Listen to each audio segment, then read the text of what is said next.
할렐루야. 오늘 본문 말씀 마태복음 28장 18절서부터 20절까지 말씀을 가지고 예수님으로 인한 기쁨 때문에 라는 제목으로 함께 말씀의 은혜를 나누고자 합니다. 예수님께서 이제 제자들을 이 부활하신 이후에 이제 제자들을 떠나기 직전에 마지막으로 제자들에게 부탁하신 말씀이 있습니다. 오늘 우리가 함께 읽었던 말씀이에요. 그러므로 너희는 가서 모든 민족을 제자로 삼아 아버지와 아들과 성령의 이름으로 세례를 베풀고 내가 너희에게 분부한 모든 것을 가르쳐 지키게 하라. 예수님께서 제자들에게 부탁하신 말씀은 모든 민족에게 이 복음을 전해서 제자로 삼으라는 것입니다. 이것을 예수님의 지상명령이다 이렇게 이야기합니다. 반드시 따라야 할 명령이라는 것이죠. 그래서 예수를 믿는 우리에게는 이 부담감이 있습니다. 예수님께서 이렇게 마지막으로 유언적으로 우리에게 하신 이 말씀, 이 명령을 따라서 이 전도를 해야 되는데, 복음을 전해야 되는데, 이 전도가 여러분 쉽습니까? 어렵습니까? 네, 이게 어려워요. 그래서 어떻게 전도해야 될지 잘 모르겠어요. 그래서 전도 프로그램들도 있고, 뭐 전도 훈련도 있고, 또 전도를 어떻게 하면 잘할 수 있을까 해서 이제 전도 잘하시는 분들, 몇몇 교회에 이제 전도 왕으로 이렇게 뽑힌 분들, 이러한 분들을 불러다가 간증을 듣기도 합니다.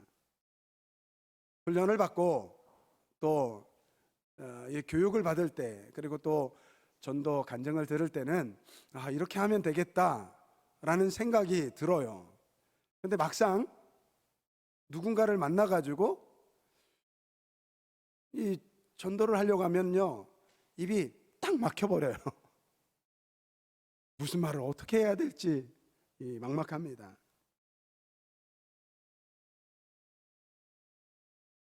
그러니까 하고는 싶은데 뭘 해야 될지 잘 몰라요.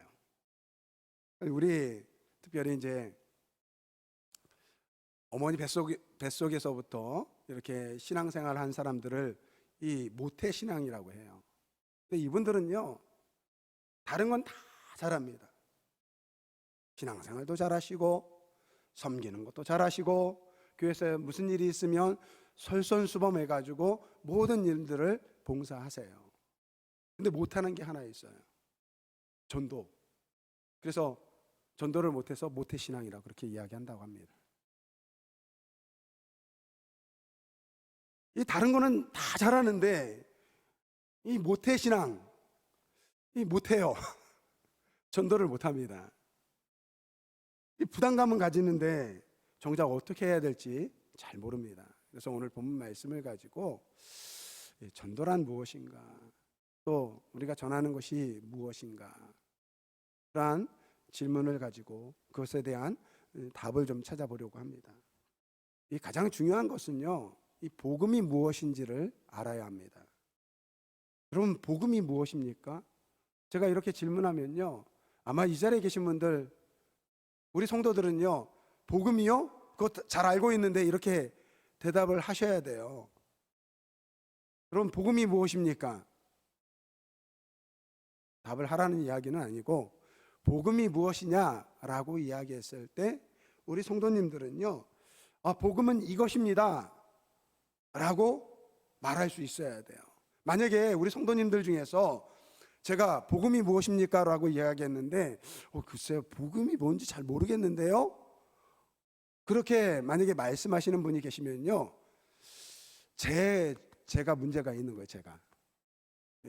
제가 여러분들에게 복음을 제대로 전하지 못한 것입니다.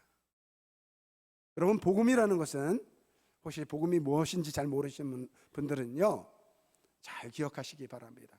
복음이라는 것은 예수 그리스도께서 나의 죄를 위해서 십자가에서 돌아가셔서 나의 모든 죄를 사하시고 그 예수님을 믿을 때 구원이 이루어지는 것. 그 예수님은 우리를 위해서 죽으셨을 뿐만 아니라 그 죽음에서 부활하신 우리의 구원의 주님이시다. 이것이 부활입니다. 이것이 복음입니다. 너무 길죠? 간단하게 이야기하면 한마디로 예수님이 복음이에요. 여러분, 우리가 이 복음을 알아야 되는데, 여러분, 복음이 무엇입니까? 라고 이야기할 때 이러한 객관적인 이 머리로 아는 지식, 이거는 우리가 잘 알고 있어요. 평생 교회에서 들은 이야기가 예수님은 메시아다, 예수님은 하나님의 아들이다, 예수님은 죄가 없으신 분이다, 예수님은 나를 위해서 십자가에 못 박혀 돌아가셨다, 그분을 믿으면 구원을 얻는다. 아마 이러한 이야기는요 설교를 통해서, 목사님의 설교를 통해서, 말씀을 통해서 아마 수백 번, 수천 번 아마 들었을 것입니다. 좀 교회 다니고 성경을 좀 배우고 아는 분들이라고 한다면 다 아는 이야기예요. 중요한 것은 이것이 나에게 어떠한 의미가 있느냐, 이것이 중요한 거예요. 여러분들 혹시 집에서 요즘에 이제 방송으로 홈쇼핑 하시는 분들 참 많으세요. 그러면 이 홈쇼핑 해가지고 이제 나와서 상품을 설명하고 홍보해 주시는 분들을 쇼 호스트라고 그렇게 이야기합니다. 저는 그분들을 보면 제가 우스갯소리로 사기꾼이다 그렇게 이야기해요. 여러분, 그 쇼 호스트들이요 연봉이 있다고 합니다.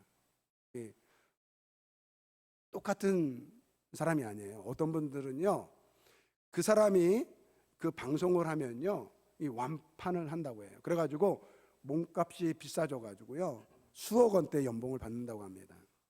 근데 여러분들 그 쇼 호스트가 나와가지고 상품을 설명하는 걸 보면요 뭐라고 이야기합니까? 방송에서 그래요. 다시 없을 기회입니다. 올해 마지막 찬스입니다. 올해 더 이상 이러한 혜택을 줄 수 없습니다.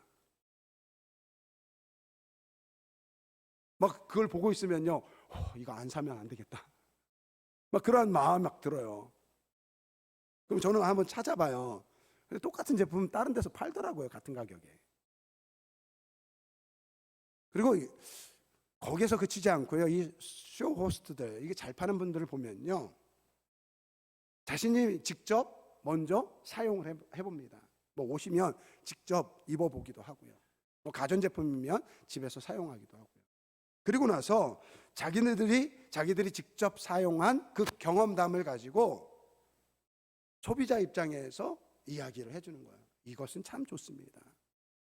저는 이제 주로 좋은 이야기를 하죠. 그러면요 가만히 보고 있으면요 안 사면 안 될 것 같아요. 그래가지고 삽니다. 그리고 막상 받으면요 내가 이걸 왜 샀지? 왜 산 겁니까? 그 쇼 호스트 때문에 산 거예요, 사실은. 여러분, 영업사원들도 물건을 팔 때 어떻게 합니까? 이 물건을요 내 것처럼 생각하고 팔아야 돼요. 만약에 어떤 사람이 물건을 파는데 이거 어떤 사람들이 그러는데요 좋다고 해요. 그러면 이렇게 말하는 사람의 물건을 사겠습니까? 아니면 제가 이거 사용했는데 이거 정말 좋습니다, 이렇게 말하는 사람의 것을 사겠습니까? 당연히 후자죠. 여러분, 초신자들이 이 전도를 잘하시는 분들을 보면요 제가 좀 전에 말씀드린 것처럼 이 모태신앙, 이 전도를 잘 못해요. 그런데 전도를 잘하시는 분들을 보면요 거의 대부분 처음 예수를 믿는 분들이 전도를 잘하십니다. 어쩌면 이분들은요 평생 신앙생활을 한 우리들보다 복음이 뭔지 잘 몰라요. 지식적으로는요 이 복음이 뭔지는 잘 모릅니다. 하지만 그들에게는 확실한 것이 있어요. 내가 만난 예수님이 좋은 거예요. 예수님을 통해서 죄 용서함을 받고 구원받은 사실이 좋은 거예요. 그러니까 객관적인 복음이 무엇인지는 잘 모르지만 예수님 그분이 좋아서 내 사랑하는 남편에게 복음을 전하는 거예요. 내 자녀들에게 교회 가자고 그러는 거예요. 내 친구들에게, 직장 동료들에게 야, 예수 믿어. 내가 예수 믿으니까 너무 좋아. 여러분, 이 복음을 전하는 사람 안에는요, 예수님이 너무 좋은 거예요. 여러분, 우리가 전도하기 위해서는 내 복음이 있어야 돼. 내 복음이. 나를 사랑하시는 예수님의 그 사랑, 나를 위해서 예수님을 보내주신 그 하나님의 사랑, 그 은혜가 나에게 있어야 돼요. 그러니까 그 예수님을 전하는 거예요. 오늘 우리 새로운 학생이 한 명 있어요. 허세이라고. 지난주에 우연히 이제 저희 아들을 통해서 만나게 됐는데 예전에 우리 교회에 다녔다고 해요. 저 친구 만나자마자 너 교회 다니니? 그랬더니 어렸을 때 교회 다녔었어요. 그러더니 너 예수 믿어라. 여러분, 제가 이 이야기를 하는 거는요, 제가 목사이기 때문에 하는 이야기가 아니에요. 잘 들어라. 예수님을 믿어야지 좋기 때문에, 예수님 믿는 것이 너무 좋은 것이기 때문에 처음 본 저 친구에게 제가 예수 믿으라고 얘기하는 거예요. 여러분, 우리가 전도하기 위해서는요, 내 복음이 있어야 돼. 내 복음. 나를 구원하신 그 하나님의 사랑, 나를 사랑하시는 그 십자가의 사랑이 내 마음에 있어야 된다는 것입니다. 여러분, 우리가 복음을 전하기 어려운 두 번째 이유는요, 우리가 복음인데 이 왜곡된 복음 때문입니다. 한 번은 제 아는 목사님하고 설렁탕 집에 갔습니다. 저는 이제 설렁탕 집 가면은, 그러니까 설렁탕은 어떻습니까? 맹물로 나오잖아요. 그럼 이제 거기다 소금 좀 집어넣고 후춧가루 딱 집어넣으면은 딱 먹으면 어때요? 이 감칠맛이 나잖아요. 근데 이제 평상시대로 이제 소금을 넣고 이제 후춧가루를 넣으려고 그러는데, 저랑 같이 간 목사님이 저한테 그러는 거예요. 목사님, 소금 넣지 말고 후춧가루 넣지 말고 그냥 그 국물을 그대로 한번 맛을 보라고 그러더라고요. 왜 그래요? 그랬더니 그렇게 먹어야지 이 국물의 본연의 맛을 느낄 수 있다라는 거예요. 그래서 제가 한번 따라 해봤어요. 딱 먹었더니요, 그냥 맹물이에요. 맹물. 제 입맛에는요, 늘 소금을 치고 후춧가루를 쳐가지고 먹으니까 뭐 그 목사님 쫓아가지고 먹었는데 그냥 맹물 맛이 나더라고요. 근데 그분은 딱 먹더니 여기 맛있네요 그러더라고요. 그래서 제가 그 다음부터는 이제 설렁탕 집에 가면 일부러 아무것도 넣지 않고 이제 국물을 맛을 봅니다. 처음에는 잘 몰랐는데 몇 번 그렇게 하니까요, 이 국물의 본연의 맛을 조금씩 알게 되더라고요. 여러분, 복음도 이와 마찬가지라는 거예요. 근데 우리에게 지금, 우리 예수를 믿는 우리에게 이 복음이요, 이러한 저러한 맛으로 가미가 되어 가지고 복음 자체의 그 맛을 잊어버렸다라는 거예요. 여러분, 예수 믿으면 복 받는다. 여러분, 이거 참 좋은 말이에요.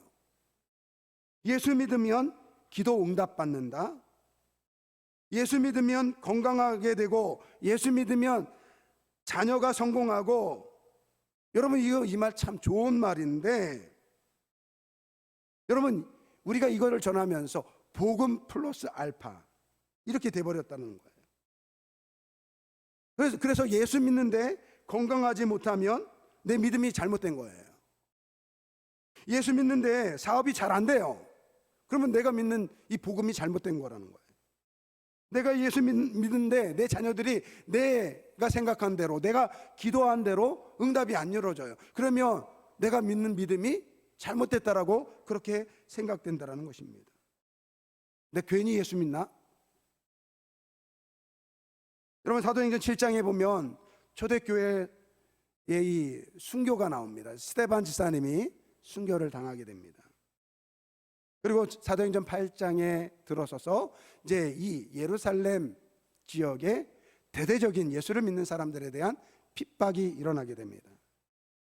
지난주에 사도행전 2장 말씀을 봤지만 여러분, 초대교회 성도들이 예수를 믿을 때 어떻습니까? 여러분, 그들은요 너무 예수 믿는 것이 행복했습니다.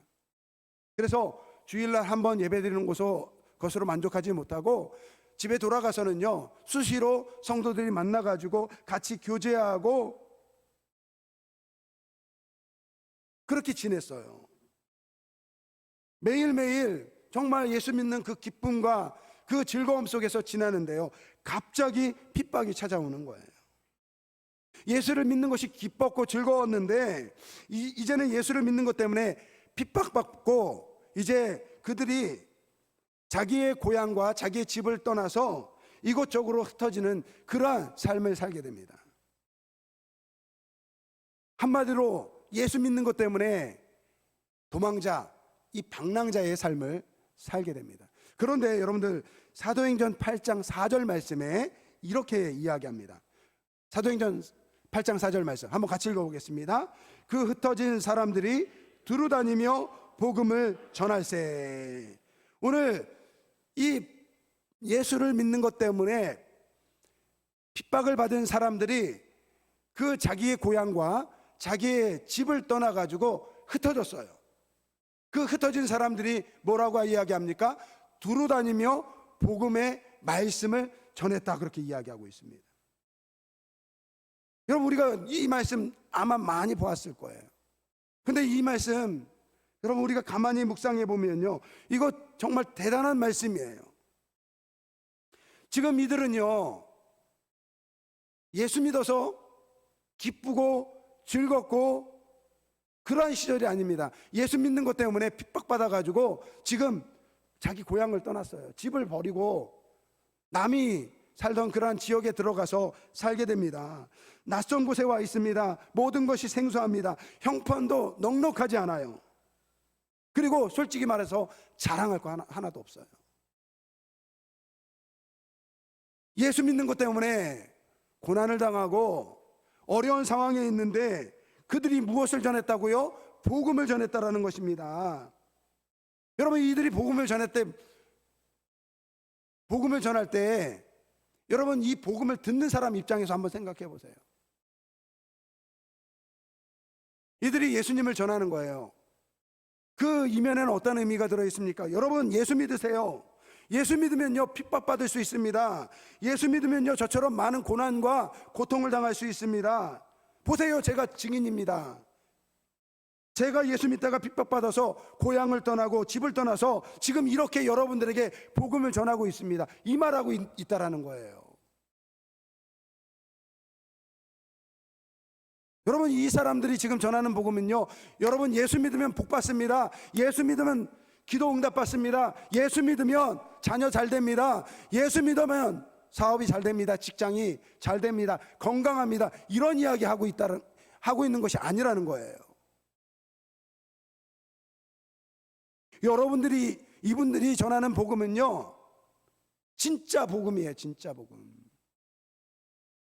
진짜 순복음이에요. 다른 거 전하지 않고 예수님 그분 하나 전했다라는 거예요.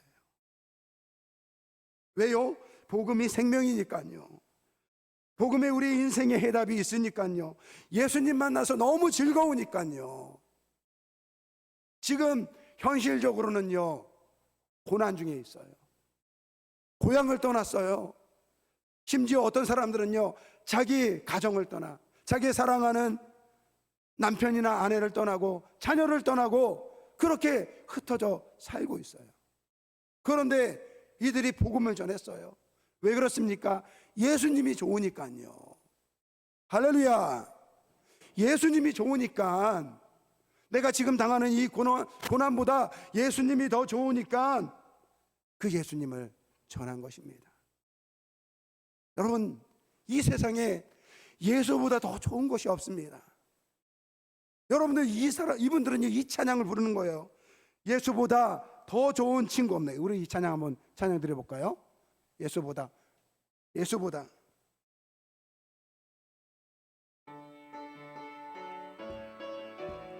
예수보다 더 좋은 친구 없네. 예수보다 더 좋은 친구 없네. 예수보다 더 좋은 친구 없네. 예수 사랑 참 좋은 예수 사랑 참 좋은 예수 사랑. 괴로울 때 다가와서 마음의 평화 주는 신실하신 나의 참 친구. 신실하신 나의 참 친구. 외로울 때 찾아와 친구가 되어주는 사랑 많은 나의 참 친구. 주 예수 사랑하리라. 나의 생명 다할 때까지. 주 예수 사랑하리라. 나의 생명 다할 때까지. 할렐루야. 오늘 이 초대교회 성도들이 그 핍박을 피해서 흩어져서 복음을 전했어요. 그들은요 이야기합니다. 주 예수 사랑하리라. 나의 생명 다할 때까지. 주 예수 사랑하리라. 나의 생명 다할 때까지. 이 예수님이 너무 좋은 거예요. 그래서 그들은요 그 고통 속에서, 그 핍박 속에서도 예수님을 전한 것입니다. 여러분, 예수 믿어서 건강하고 예수 믿어서 복받고, 여러분 이거 가짜 복음이에요. 가짜 복음. 진짜 복음은요 예수 믿는 것, 그거 하나뿐입니다. 할렐루야. 여러분, 이 진짜 복음을 붙잡아야 될 줄 믿습니다. 예수님께서는요 우리 신앙생활이 평안하다 그렇게 말씀하지 않았습니다. 여러분, 예수 믿으면요 모든 것이 잘 된다고 그렇게 이야기하지 않습니다.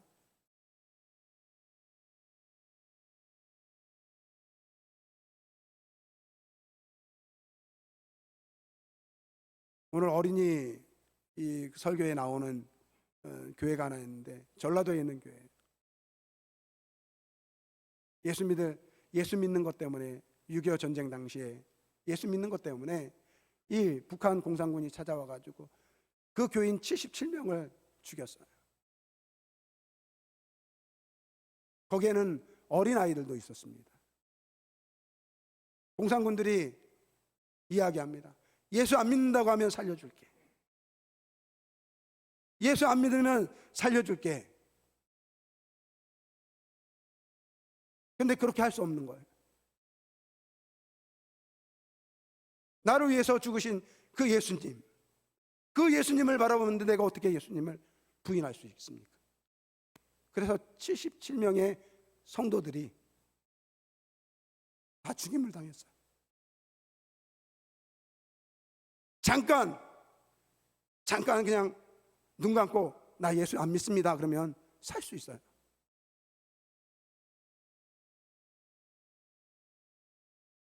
여러분, 신앙생활은요, 우리 예수님께서 우리에게 신앙생활이 평안하다, 형통한 거다 그렇게 말씀하지 않았어요. 마태복음 7장 13절 14절. 좁은 문으로 들어가라. 멸망으로 인도하는 문은 크고 그 길이 넓어 그리로 들어가는 자들이 많고 생명으로 인도하는 문은 좁고 길이 협착하여 찾는 이가 적음이니라. 여러분, 복음 플러스 뭐가 아니에요. 예수님 한 분, 예수님 한 분, 이것이 복음일 줄 믿습니다. 여러분, 우리가 복음을 전할 때 막막한 이유는요, 이거를 자꾸 명령이라고 생각하니까, 명령이니까 내 의무고 따라야 한다고 생각하니까 힘든 거예요, 사실은. 여러분, 뭐든지 의무로 하려고 하면요, 이게 힘이 드는 거예요. 여러분, 요즘 군대 생활이 많이 좋아졌다고 하는데요. 이 군인들은요, 항상 배가 고프고 항상 졸리고 피곤한 게 군인이라고 이야기합니다. 왜 그렇습니까? 우리나라 국민들 남자는요, 무조건 군대 생활을 해야 되거든요. 그러니까 의무예요. 그러니까 힘든 거예요. 여러분, 교회를 섬기는 것도 마찬가지입니다. 여러분, 우리 저도 그렇고 우리 장로님도 그렇고 우리 재직분들도 있지만, 여러분 이걸 의무로 생각하고 하려고 하면요, 힘든 거예요. 물론 의무감도 있어야 됩니다. 하지만 의무감보다 더 필요한 것이 뭐냐? 기쁨이에요. 기쁨.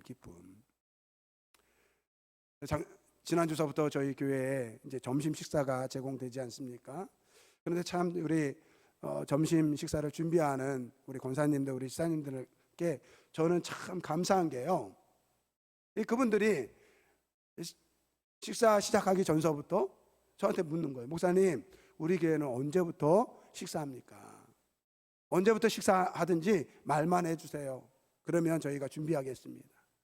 여러분, 의무라고 생각하면요, 아마 우리 권사님들 식사 준비하시는 분들이 제 눈치를 살살 볼 거예요. 안 했으면 좋은데, 교회에서 하라고 하면 어쩔 수 없이 해야 되는데. 그게 아니에요. 제가 말하기도 전에, 목사님 언제 당회에서 결정할 겁니까? 당에서 결정하면 저희들이 하겠습니다. 여러분, 이게 자원하는 마음이에요. 기쁨으로 하는 것입니다. 여러분, 우리 교회 신앙생활은요, 다 이렇게 이루어져야 되는 거예요. 물론 우리에게 의무감도 필요하죠. 하지만 의무감보다 더 앞서야 되는 것은요, 기쁨으로 자원하는 마음으로 해야 한다는 것입니다. 저는 목회하면서 제 신조가 있어요. 저는 우리 성도님들이요, 무슨 일을 하든지, 교회 봉사를 한다든지, 아니면 교회에서 어떤 일이 있을 때 참여할 때 여러분 자원하는 마음으로 하시길 바랍니다. 내가 장로니까 어쩔 수 없이 해야지. 내가 권사고 안수지사니까 목사님이 하라고 하니까 해야지. 이러한 마음으로 안 하셨으면 좋겠어요. 정말 여러분, 사택 제가 특별헌금 이렇게 우리 당회에서 이야기해서 했잖아요. 여러분, 자원해서 드리면 돼요. 자원해서 드리면 돼요. 모자라는 거요, 걱정하지 마세요. 하나님께서 채워주세요. 정말 중요한 것은요, 자원하는 마음으로, 기뻐하는 마음으로 해야 된다는 것입니다. 예수님을 전하는 것도 마찬가지예요. 명령이 아니라 기쁨으로 자원하는 마음으로 해야 합니다. 그러기 위해서는요, 좀 전에 이야기한 것처럼 예수님으로 인한 기쁨이 충만해야 됩니다. 여러분, 내 안에 예수님이 정말 기뻐야 되지 않습니까? 그 초대교회에 그 핍박을 피해서 흩어진 사람들이 여러분 의무감으로 그거 했겠습니까? 예수님이 좋으니까, 기쁨이니까 그 말씀을 전한 거예요. 여러분, 그러기 위해서는요, 성령님이 우리에게 계셔야 됩니다. 예수님께서 이렇게 지상 명령을 내리셨지만 예수님의 제자들이 처음부터 이렇게 복음을 전한 것이 아니에요.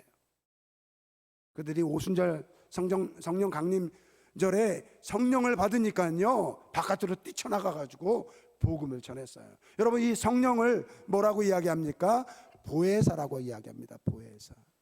여러분, 보혜사가 무엇입니까? 보존할 보자에다가 은혜해자, 그리고 스승사자예요. 무슨 말입니까? 우리에게 은혜를 기억나게 하는 선생님이라는 거예요. 여러분, 우리가 예수를 믿는데 이 은혜를 자꾸 까먹어요. 십자가의 은혜를 자꾸 까먹습니다. 그런데 성령님이 나에게 들어올 때 그 십자가의 은혜를 깨닫게 되는 거예요. 하나님의 사랑을 다시 회복하게 된다는 것입니다. 여러분, 성경에 보면요, 성도와 예수님의 관계를 신랑과 신부로 이야기합니다. 근데 왜 남편과 아내, 부부로 이야기하지 아니하고 왜 성경은 신랑과 신부로 이야기할까요? 여러분, 왜 남편과 아내로 이야기하지 아니하고 신랑과 신부로 이야기합니까? 예수님은 신랑으로 이야기하고 우리 믿는 사람들을 신부로 이야기합니다. 왜냐면요, 부부는요 우스갯소리로 전우애로 살아간대요. 전우애로 살아간대요. 그 초기에는 막 뜨겁게 사랑했는데요, 이제는요 정으로 살아가는 거예요. 그런데 신랑과 신부는 어떻습니까? 신랑과 신부는요 막 마음이 뜨거워요. 서로 사랑해요. 그 사랑이 넘치는 거예요. 오늘 예수님과 성도의 관계는 바로 이러한 사랑의 관계라는 거예요. 근데 예수님은 우리를 뜨겁게 사랑하세요. 그래서 로마서 8장 28절, 38절, 39절 말씀을 보면 내가 확신하노니 사망이나 생명이나 천사들이나 권세자들이나 현재일이나 장래일이나 능력이나 높음이나 깊음이나 다른 아무 피조물이라도 우리 주 그리스도 예수 안에 있는 하나님 사랑에서 끊을 수 없느니라. 우리 주님은 우리를 한이 없이 사랑하세요. 그런데 문제는 우리가 자꾸 그 하나님의, 예수님의 사랑을 잊어버린다는 것입니다. 사랑하는 성도 여러분, 오늘 우리가 복음을 전하기 위해서는요 나의 복음이 있어야 됩니다. 그리고 그 예수님이 정말로 너무 좋아서 미칠 지경이 돼야 될 줄 믿습니다. 미치면 안 되겠지만 그 정도로 예수님이 좋아야 될 줄 믿습니다. 그리고 그러한 사랑으로, 그러한 기쁨으로, 정말로 즐거움으로 복음을 전하는 우리 모두가 되길 주님의 이름으로 축원드립니다. 여러분, 예수님을 사랑하면요 예수님을 전할 수밖에 없는 거예요. 예수님 때문에 기쁨이면요 그 예수님을 전할 수밖에 없는 것입니다. 예수님을 전하는 것은 명령이지만 명령 이전에 예수님을 기뻐하기 때문에, 예수님을 사랑하기 때문에, 예수님 때문에 너무 좋기 때문에 그 예수님을 전하는 우리 모두가 되길 주님의 이름으로 축원드립니다. 여러분, 전도는요 예수님의 명령입니다. 하지만 명령이기 이전에 오늘 우리에게 기쁨이 되어야 될 줄 믿습니다. 오늘 이 시간을 통해서 우리 아름다운 교회 성도분들 정말 예수님을 또 더욱더 사랑하고 그 예수님을 사랑하는 마음으로 정말로 복된 소식을 전하는 그러한 전도자의 삶을 사시기를 주님의 이름으로 축원드립니다. 오늘 결단의 찬양, 예수를 나의 구주 삼고 우리 찬양 드립니다.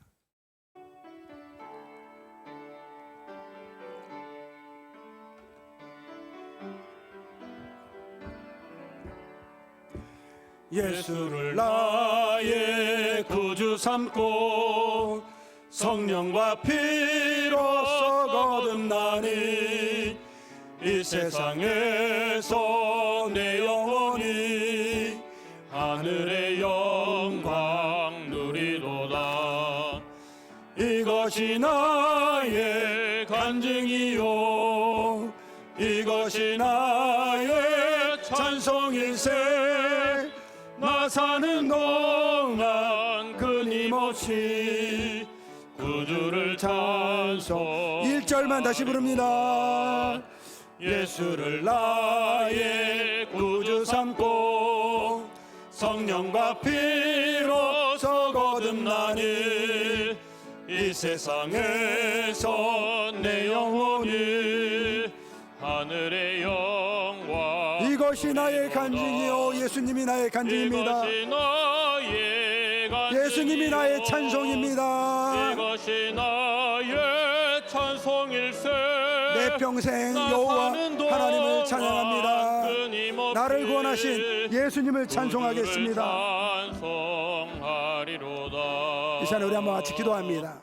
오늘 들으신 말씀 기억하면서 우리가 이 전도는요 예수님의 우리에게 주신 사명이지만 그 이전에 정말 내가 이 복음을 깨닫고 내 마음에 간직한다면 그 예수님을 통한 그 기쁨 때문에 견딜 수 없는 그러한 기쁨으로 예수님을 전할 수밖에 없는 거예요. 아까 말씀을 드렸듯이 그 공산군들이 그 총칼을 들이대면서 너 예수 안 믿는다고 하면 내가 살려줄게. 그 총칼 앞에서 예수님을 부인할 수 없고, 그래서 그렇게 죽임을 당한 그 교회 성도들을 기억하면서 예수님, 저도 예수님으로 인하여 기뻐하고 즐거워하고, 이 기쁨과 즐거움으로, 이 행복으로 예수님의 이 복음을 전하길 원합니다. 우리 한번 다 같이 주여 일창 부르고 다 같이 통성으로 기도합니다. 주여, 사랑과 은혜가 많으신 아버지 하나님 감사합니다. 주님께서 우리를 위해서 십자가에 못 박혀 죽으신 그 놀라운 사랑, 그 십자가의 놀라운 은혜 가운데 살기를 원합니다. 아버지, 우리 주님께서 나를 구원하시고 나에게 아버지 구원을 베푸신 그 놀라운 은혜를 기억하면서 아버지 살아가게 하여 주옵소서. 오늘도 우리를 위해서 아버지 십자가에 죽으신 예수님을 기억하며 나도 예수님을 위해서 내 생명을 바치길 원합니다. 예수님을 인한 아버지 기쁨으로 충만하게 하여 주옵소서. 예수님 한 분만이 나의 기쁨이요 나의 즐거움이요 나의 행복입니다 라고 고백하는 우리 모든 성도들 되게 하여 주옵소서. 예수님 한 분만으로 살아가는 우리 모든 성도들 되게 하여 주시고, 아버지 이 기쁨과 이 즐거움 속에서 예수님을 전하는 우리 아름다운 교회 모든 성도들 되게 하여 주옵소서. 감사하며 예수님의 이름으로 기도합니다.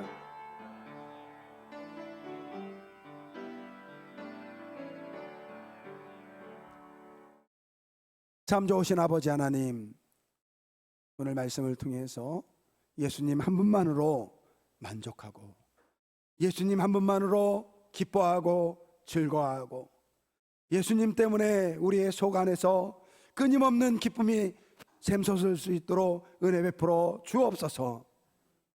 이 은혜를 통해서 우리 주님께서 우리에게 말씀하신 그 지상 명령, 그 사명을 능히 감당하는 우리 아름다운 그 모든 성도들 되게 하여 주옵소서.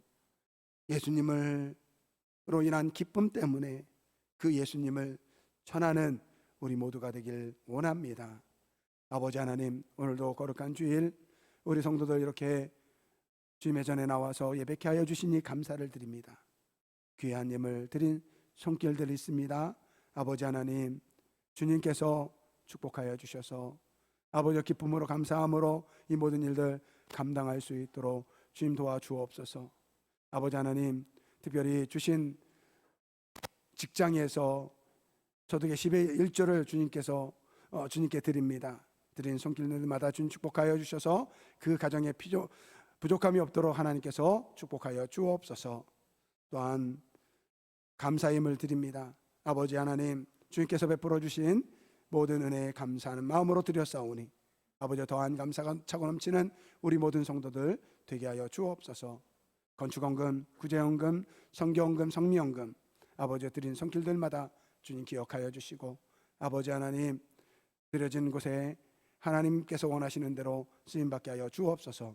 오늘도 몸된 교회를 위해서 아버지여 수고하고 헌신하는 예배위원들, 성가대 지휘 반주, 성가대원들, 또 차량 운행으로, 또 방송실 위원으로, 식당 봉사와 설거지 봉사로, 또 주일학교 교사로 섬기는 우리 모든 섬기는 분들 위해 주님 축복하여 주셔서 아버지여 주님을 사랑하는 마음으로, 성도와 교회를 사랑하는 마음으로 섬기게 하여 주옵소서. 아버지, 우리 교회 성도들 중에서 한우분들 계십니다. 아버지 하나님, 하루빨리 그 모든 병마에서 이길 수 있도록 주님께서 친히 안수하여 주시고 건강을 되찾을 수 있도록 주님 은혜 베풀어 주옵소서. 아버지 하나님, 연로하신 우리 성도님들을 주님 기억하여 주시고, 아버지여 주님 부르시는 그날까지 건강으로 늘 동행하여 주시길 원합니다. 우리 다음 세대 자녀를 위해서 기도합니다. 아버지여 그 자녀들이 말씀으로 양육받아지고 정말로 우리 교회 다음 세대들이 든든히 세워질 수 있도록 주님 은혜 베풀어 주옵소서. 우리 교회가 섬기는 많은 선교사님들과 우리 교회들과 기관들이 있습니다. 아버지 주님께서 기억하여 주시고 우리에게 주신 그 복을 함께 나눌 수 있는 이러한 은혜 주셨는데, 우리 교회가 더 아버지와 많은 곳에 아버지 이러한 사랑을 함께 나눌 수 있도록 도와주옵소서. 군복무 중에 있는 우리 청년들, 또 집을 떠나서 공부 중에 있는 우리 청년들 주님 기억하여 주시고, 어느 곳에 있든지 하나님의 자녀로서 아버지 살아갈 수 있도록 주님 인도하여 주옵소서. 모든 것 감사드리며 예수님의 이름으로 기도드립니다. 아멘.